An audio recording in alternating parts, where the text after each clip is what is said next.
Abra sua Bíblia em Apocalipse, capítulo 1.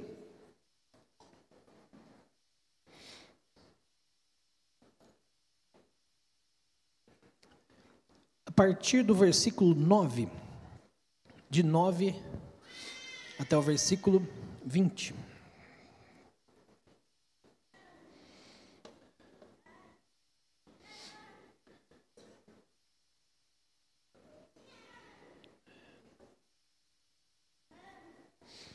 Diz assim a palavra do Senhor: Eu, João, irmão vosso e companheiro na tribulação, no reino e na perseverança em Jesus, achei-me na ilha chamada Patmos, por causa da palavra de Deus e do testemunho de Jesus. Achei-me em espírito no dia do Senhor, e ouvi por detrás de mim grande voz, como de trombeta, dizendo: O que vês, escreve em livro, e manda às 7 igrejas: Éfeso, Esmirna, Pérgamo, Tiatira, Sardes, Filadélfia e Laodiceia. Voltei-me para ver quem falava comigo, e voltando vi 7 candeeiros de ouro. E no meio dos candeeiros, um semelhante a filho de homem, com vestes talares e cingido, à altura do peito com uma cinta de ouro. A sua cabeça e cabelos eram brancos como alva lã, como neve, os olhos como chama de fogo. Os pés, semelhantes ao bronze polido, como que refinado numa fornalha. A voz, como voz de muitas águas. Tinha na mão direita 7 estrelas, e da boca saía-lhe uma afiada espada de 2 gumes. O seu rosto brilhava como o sol na sua força. Quando o vi, caí a seus pés como morto. Porém ele pôs sobre mim a mão direita, dizendo: Não temas, eu sou o primeiro e o último, e aquele que vive. Estive morto, mas eis que estou vivo pelos séculos dos séculos, e tenho as chaves da morte e do inferno. Escreve, pois, as coisas que viste, e as que são, e as que hão de acontecer depois destas. Quanto ao mistério das 7 estrelas que viste na minha mão direita, e aos 7 candeeiros de ouro, as 7 estrelas são os anjos das 7 igrejas, e os 7 candeeiros são as 7 igrejas. Vamos ler todos juntos o 17 e o 18. E eu quero ler isso daqui porque tem gente que fica bravo que a gente canta Eu Vejo a Glória do Senhor hoje aqui, né? E todo mundo que viu o Senhor cair como morto. Mas nós entendemos que o Senhor Jesus Cristo, Ele é a própria figura do Deus vivo. E então não tem problema nenhum, é uma bênção cantarmos. 17 e 18, vamos lá? Quando ouvi, caí a seus pés como morto. Porém ele pôs sobre mim a mão direita, dizendo: Não temas, eu sou o primeiro e o último. 18, e aquele que vive. Estive morto, mas eis que estou vivo pelos séculos dos séculos, e tenho as chaves da morte e do inferno. Louvado e engrandecido seja o Senhor, que o Senhor fale conosco, através desse tema que foi proposto pela lição, em nome de Jesus. Amém. Eu quis ler ou reler esses 2 versículos para vocês, só para vocês compreenderem mais uma vez. É sempre bom reforçar que o Senhor Jesus Cristo é soberano sobre tudo e sobre todos. Por isso que nós o adoramos, por isso que nós criamos expectativas quando falamos do seu nome, ou quando nos reunimos em seu nome, porque como diz aqui, Ele tem as chaves da morte e do inferno. A Bíblia diz que Ele é soberano sobre a vida, sobre a morte, sobre a saúde ou sobre a doença. Ele é soberano sobre tudo e sobre todos. E basta uma palavra do Senhor Jesus Cristo para a nossa vida virar do avesso, para a nossa vida mudar literalmente. E não é isso que Ele faz? Não é isso que Ele faz em cultos, quando a palavra dEle são expostas? Às vezes você fica pensando, é verdade, eu fui num culto, Ele curou uma pessoa. Verdade, Ele também faz isso. Mas pensa num rebuliço maior, que é Ele transformar o coração de uma pessoa. E a Bíblia diz então que esses corações em trevas estavam andando para um caminho e de repente o Senhor Jesus Cristo toca e dá o caminho reverso agora.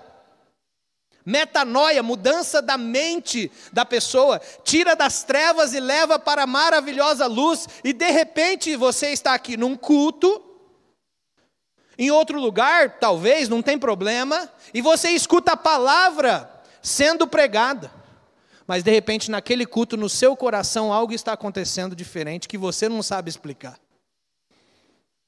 Algo bom, estranho, mas que te dá paz, que te gera um arrependimento sobre a vida que você tem levado e te dá uma sede de buscar mais a palavra de Deus, de buscar mais o Senhor. Quer rebuliço maior que esse? E nós não entendemos, é verdade, é pela graça. Nós não merecemos, é verdade, é pela graça. Mas o Senhor continua transformando pessoas, porque Ele é dono da vida, Ele é dono da morte, Ele é dono da saúde, Ele é dono da doença, Ele é soberano sobre tudo e sobre todos, e por isso nós podemos vir aqui adorá-lo, criar expectativas que Ele vai fazer algo, e descansar na sua soberania. Isso é maravilhoso. E se Ele não fizer nada, ou aparentemente Ele não fizer nada, nós estamos aqui para prestar um culto. Nós viemos aqui prestar um culto àquele que é digno de toda a nossa adoração. Se por acaso eu sair desse culto, eu não senti nada, não aconteceu nada, o culto foi bom, excelente, porque as músicas foram para o Senhor, as orações foram para o Senhor, a palavra apontou para o Senhor, o nome do Senhor foi glorificado, e é isso que importa que nós façamos, ou que a igreja faça, o nome dele é glorificado. Mas o Senhor é tão misericordioso, que em muitos momentos Ele dá uma porção da sua graça, do seu oceano de graça, e Ele toca a vida de pessoas. E você sai de um culto então, de repente um culto maravilhoso, mas de repente você encontra alguém do seu lado e aconteceu alguma coisa diferente na vida dele. O Espírito Santo tocou na vida dele. O Espírito Santo falou ao seu coração. O Espírito Santo lhe pesou porque ele está com uma vida pecaminosa e falou: volta para casa, volta para mim, meu filho. O melhor lugar que você pode estar é aos pés do Salvador, como diz a excelente canção, o melhor lugar do mundo é aos pés do Salvador. E é isso que ele faz. Porque ele aponta para o Senhor, tudo aponta para o Senhor. Então, quer participar de um culto excelente? Participe de um culto que as orações, a liturgia, as músicas e a mensagem aponte para Jesus Cristo. Nesse culto há transformação, nesse culto há cura, nesse culto há mudança de vida, nesse culto o nome dele é glorificado, louvado e engrandecido seja o nome dele. E aqui, você vê João já preso na ilha de Patmos, né? Ele foi preso por causa da perseguição, e ele tem uma visão do nosso Senhor Jesus Cristo. E esses dias, uma pessoa me falou: pastor, por gentileza, grava na internet as visões sobre o Apocalipse, porque muitas pessoas têm dúvidas sobre qual visão acredita, a visão do final dos tempos. Eu só quero falar uma coisa muito importante sobre o Apocalipse. O Apocalipse é a carta de esperança da Bíblia, porque no Apocalipse Jesus Cristo vence e volta para buscar a sua igreja. Louvado e engrandecido seja o nome do Senhor. É isso que você tem que ter em mente. Às vezes uma carta tão temida por causa de suas figuras, na verdade passa uma mensagem muito simples e muito profunda.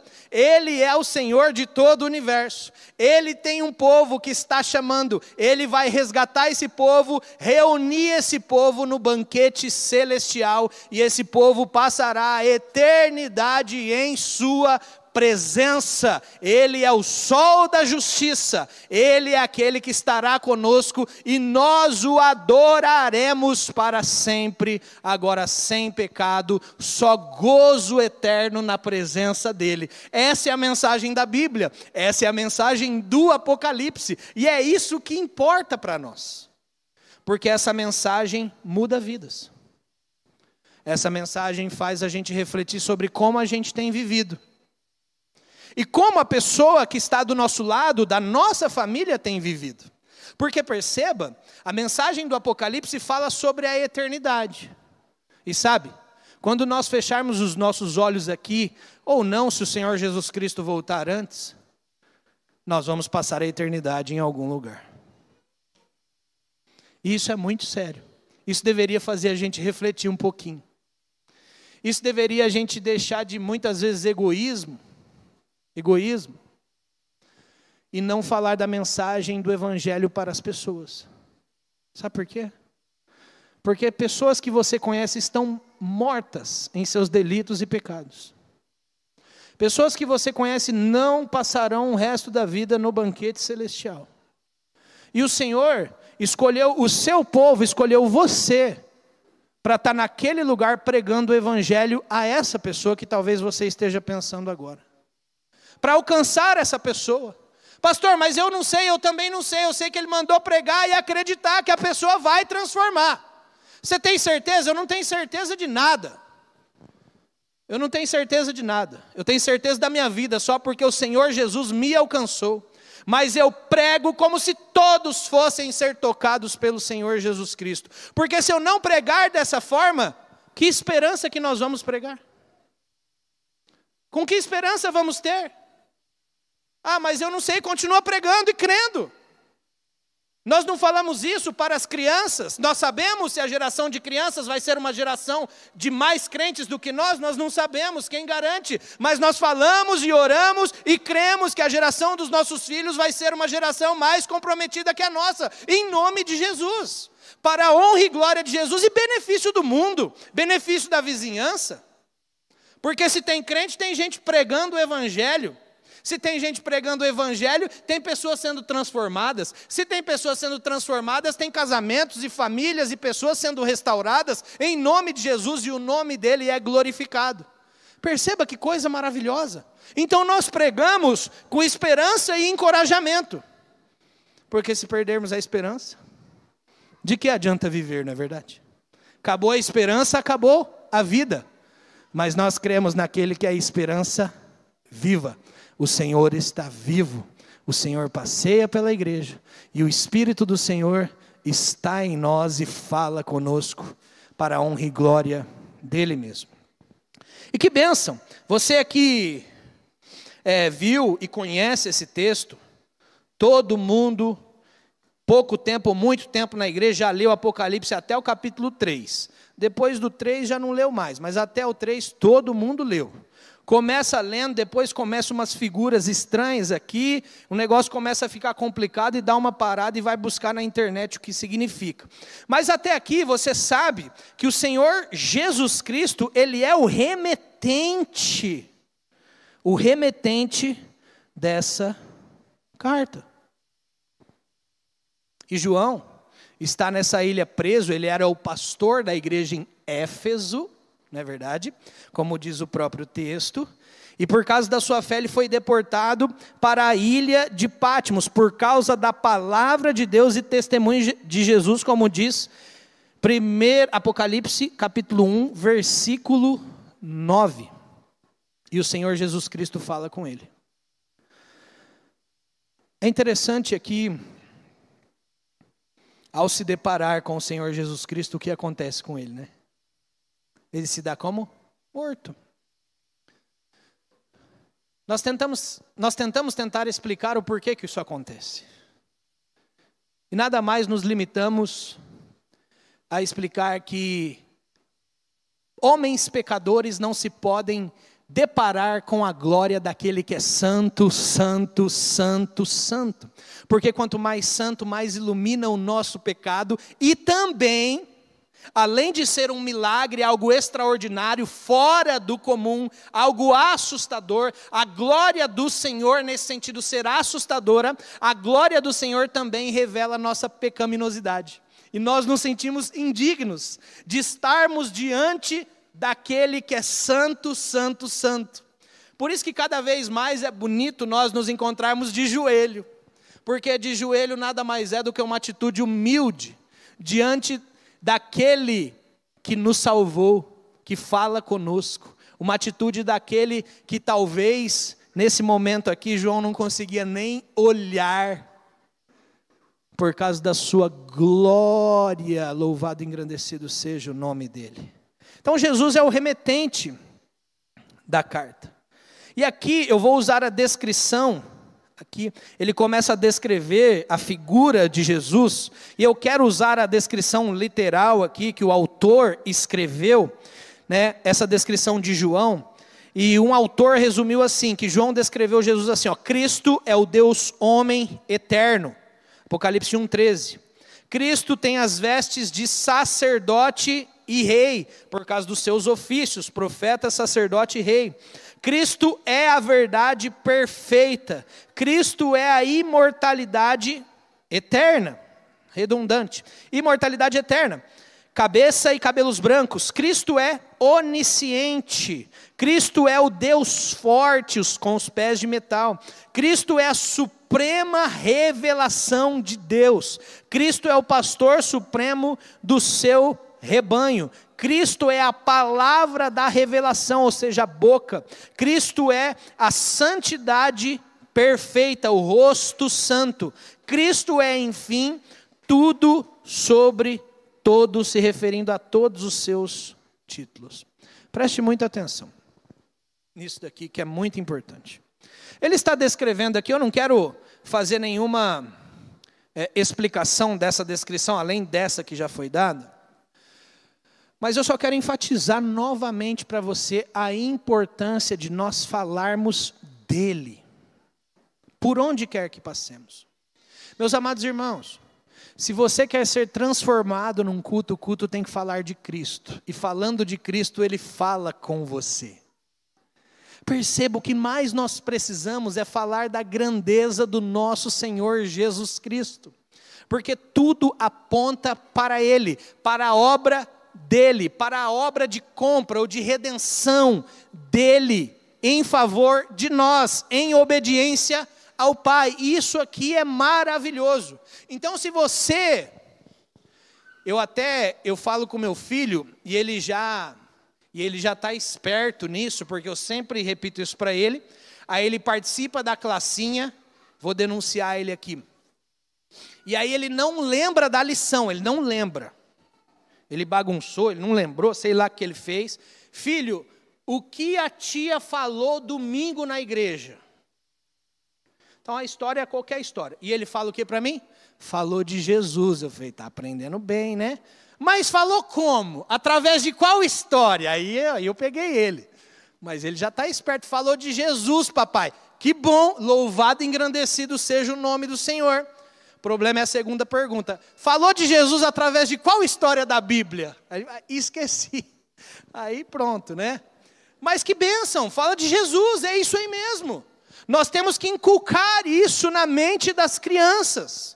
Nós temos que inculcar através das histórias bíblicas, através de histórias do Conexão Kids, que tem teatros, etc., de grandes histórias de homens e mulheres de Deus, mas que esses homens e mulheres de Deus, eles tinham qualidades, e essas qualidades apontavam para aquele que é perfeito nessa qualidade, Jesus Cristo. Para aquele que é todo poderoso, para aquele que tem nele toda a sabedoria do mundo, para aquele que tem toda a paciência, para aquele que é manso. Perceba, e nós podemos usar os personagens bíblicos fazendo esse gancho. Moisés era um homem manso, mas a mansidão de Moisés apontava para o manso pastor de ovelhas, ou para a ovelha mansa que foi para o matadouro quieto. Olha só que coisa bonita. Aponta para Cristo. Aponta para Cristo, e isso é maravilhoso. E quem são os destinatários dessa carta? Para a gente aprender brevemente aqui, porque ele faz um panorama breve aqui de cada igreja. São as 7 igrejas. E é interessante que ele fala aqui sobre o anjo da igreja. E aqui uma coisa muito importante aqui para nós. Você e eu sabemos que o anjo da igreja é o interessante. Mas se nós pensarmos na nossa estrutura da igreja hoje, na estrutura local dessas cartas aqui, não tinham um pastor na igreja. Tinham os presbíteros na igreja. Olha só. Que coisa importante para a liderança. Eu sei que aponta para a figura do pastor, o pastor é um presbítero, mas aponta para a figura da liderança da igreja. E isso tem uma coisa muito importante aqui. O Senhor, na história da igreja, Ele levantou e derrubou igrejas através de sua liderança. Olha só a importância de você escolher bem, é que nós escolhemos, né? Os presbíteros, líderes, liderança que vão dar aulas para as crianças, aqui estendendo um pouco mais. Voto do pastor da igreja. Olha só como é importante, porque Deus usa as nossas escolhas para abençoar um povo, ou não.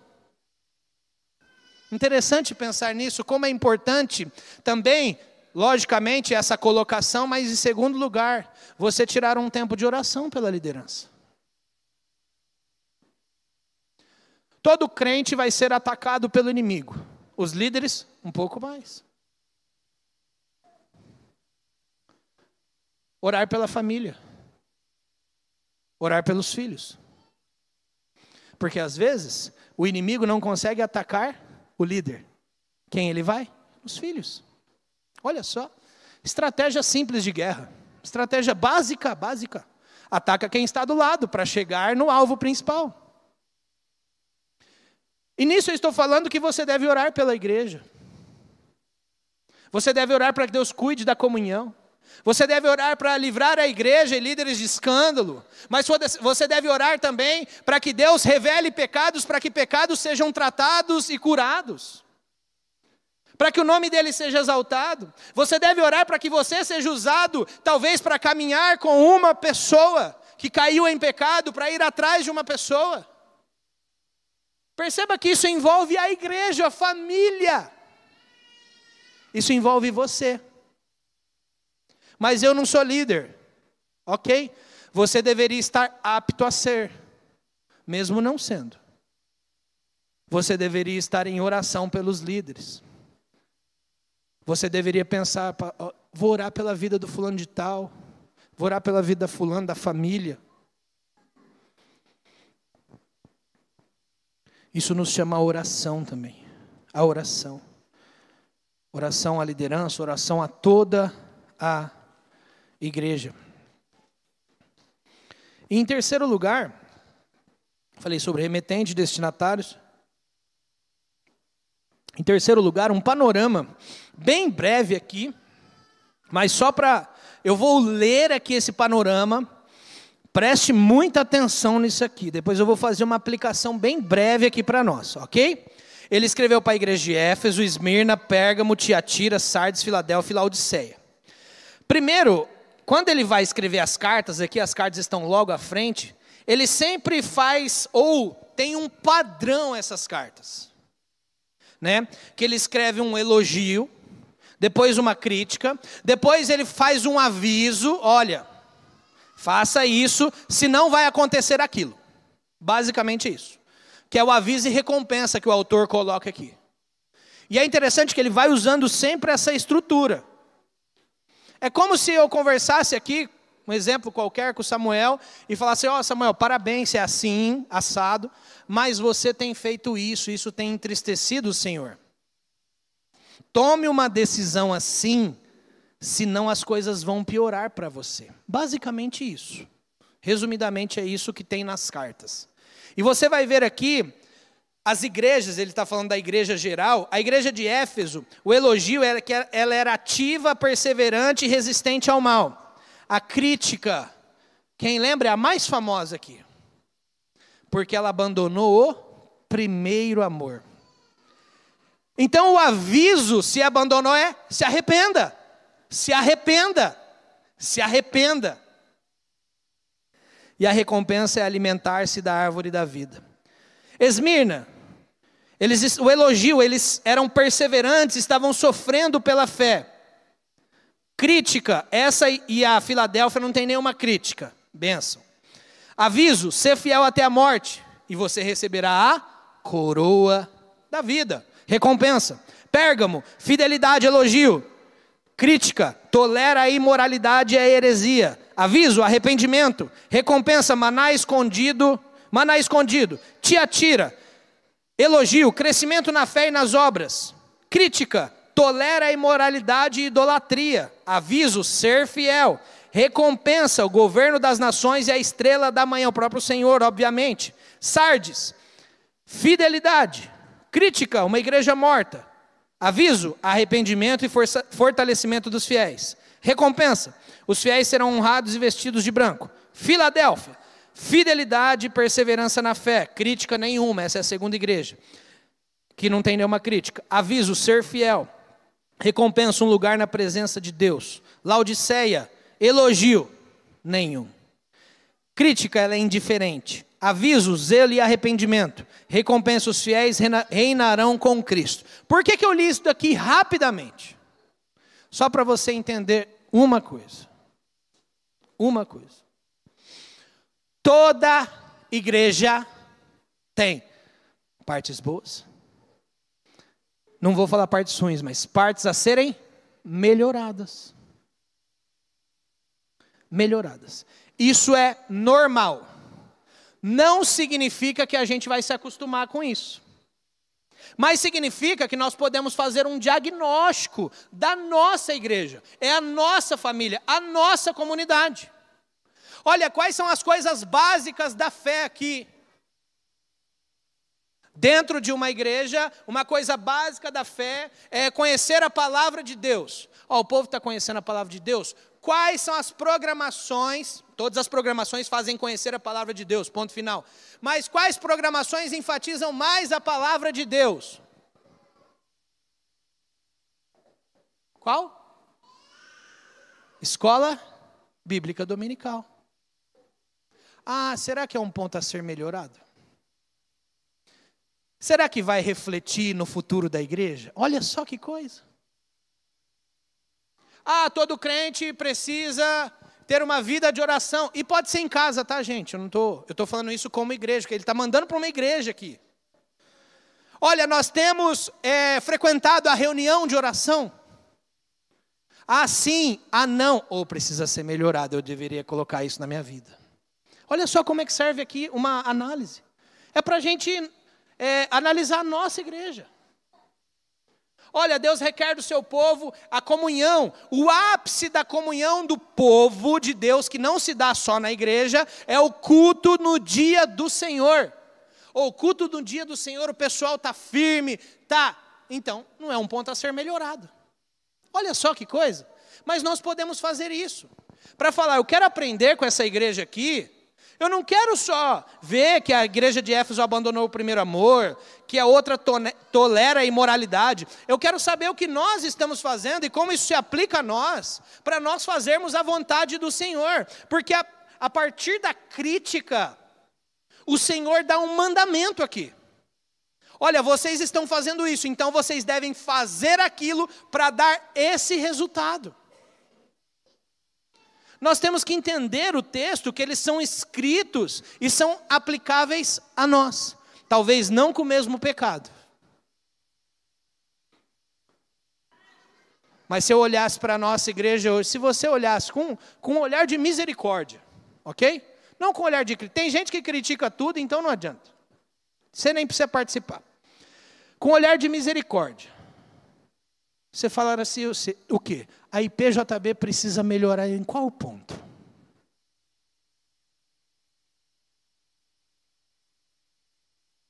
Pensou em um aí pelo menos? Legal, você faz parte disso. Olha só. Ah, precisa melhorar na comunhão, na recepção. Você faz parte disso. Ah, precisa melhorar na oração. Você precisa orar mais. É interessante como Deus trabalha, né?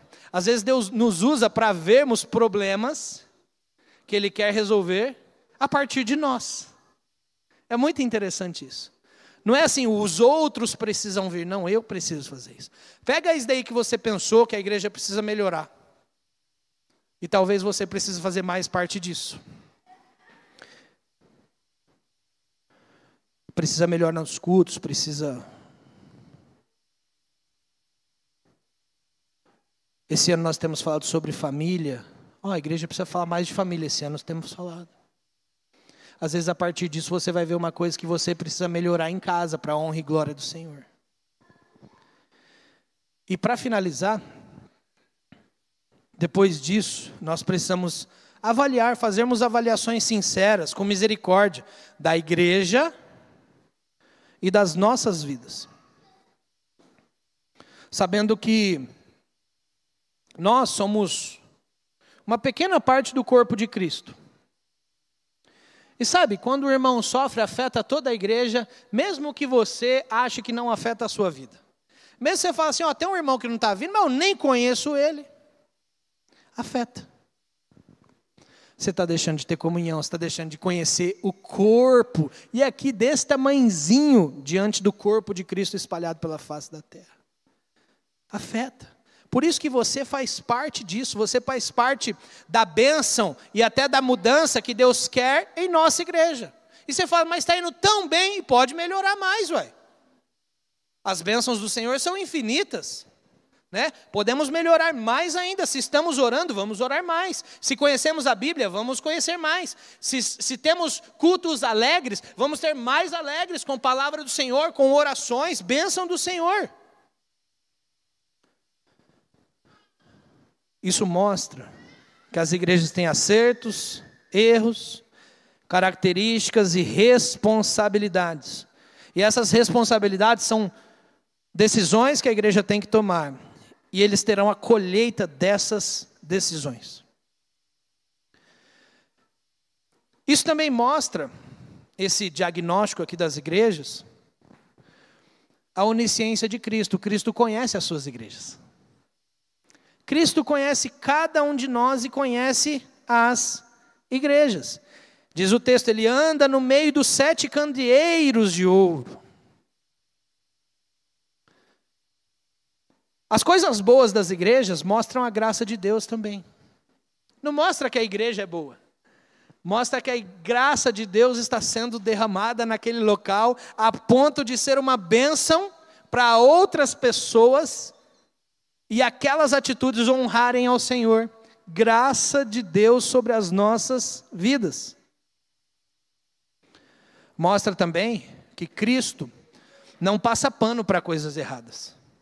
Ele declara as coisas erradas e exige mudança para o próprio bem das pessoas, bem da sua igreja, para a honra e glória dele. E perceba como isso é importantíssimo. Então, às vezes, se uma palavra que está sendo pregada é dura ao seu coração, na verdade é uma palavra de amor, porque às vezes você não está cometendo aquilo que está falando na palavra, mas tem alguém ali que está precisando tomar uma atitude diferente do que tem tomado para a honra e glória de Cristo. E é muito importante, porque todos aqui têm recompensas, né? Jesus não precisava prometer nada, essa é a verdade. Mas ele tem tanta misericórdia de nós, que ele fala, obedeça os meus mandamentos e vocês serão abençoados. Vocês terão recompensas. A Bíblia mostra que Deus é aquele patrão fiel que gosta de recompensar os seus filhos. E é maravilhoso. Se você tem um patrão bom ou não, não sei. Mas imagina que você tem um bom. Imagina Deus, o quanto que Ele gosta de nos abençoar. De nos abençoar. Ele quer ver nós moldados à imagem e semelhança do seu Filho, sendo abençoados, abrindo portas para nós, sendo usados, nós sendo usados. E por quê? Porque Ele nos criou, Ele sabe o melhor para nós. Ele te criou, Ele sabe o melhor para a sua vida. Por isso que nós temos que sair desse culto com uma decisão de obedecer o Senhor. Obedecer. Uma decisão de honrarmos ao Senhor através das nossas atitudes. E em quinto lugar, não menos importante, mas agora talvez mais direcionado, o Senhor Jesus também mostra a responsabilidade da liderança por causa da igreja. Basicamente o que ele está falando, ele está responsabilizando a liderança pelo estado espiritual da igreja. Se está acontecendo algo, talvez a liderança está deixando de fazer algo. Deixando de fazer algo. E nós precisamos tomar muito cuidado com isso. Meus amados irmãos, que Deus nos abençoe como igreja do Senhor. Que nós possamos de fato aprendermos com Cristo, fazermos avaliações sinceras, misericordiosas das nossas vidas, da igreja, e sabermos que o Senhor está nos chamando para a mudança, não está chamando o outro para a mudança. Sabe, eu e você já fizemos isso. Você escuta um sermão e fala assim: hoje, aquele fulano deveria estar aqui. Como se Deus não soubesse, né? Quem estaria aqui. Não, hoje você deveria estar aqui. Talvez essa é uma área que você julga no fulano que ele está em pecado. Mas Deus sabe quem precisa mudar e talvez ele está trabalhando na sua vida. Isso é maravilhoso. E eu já falei isso várias vezes, e a desculpa nossa mesmo. Hoje o sermão foi para fulano hoje foi para minha mulher. Hoje foi para o meu filho, hoje foi para nós, para a nossa edificação, para a nossa mudança, para a honra e glória do Senhor. Ele sabe que você estaria aqui. Então que nós possamos honrar e glorificar ao Senhor na igreja, de joelhos, em oração, em comunhão, louvado seja o Senhor, nas músicas, em adoração, na alegria de honrarmos o nome do Senhor, de saudarmos, de batermos palmas para o nome do Senhor, para honrarmos Ele, e que tudo aqui possa apontar para Ele. Assim, nós teremos de fato, ou participaremos de uma igreja realmente bíblica, uma igreja de acordo com a vontade de Deus, uma igreja que vai haver milagres, uma igreja que vai haver transformações, uma igreja que o nome dele vai ser glorificado. Vamos ficar de pé para encerrarmos.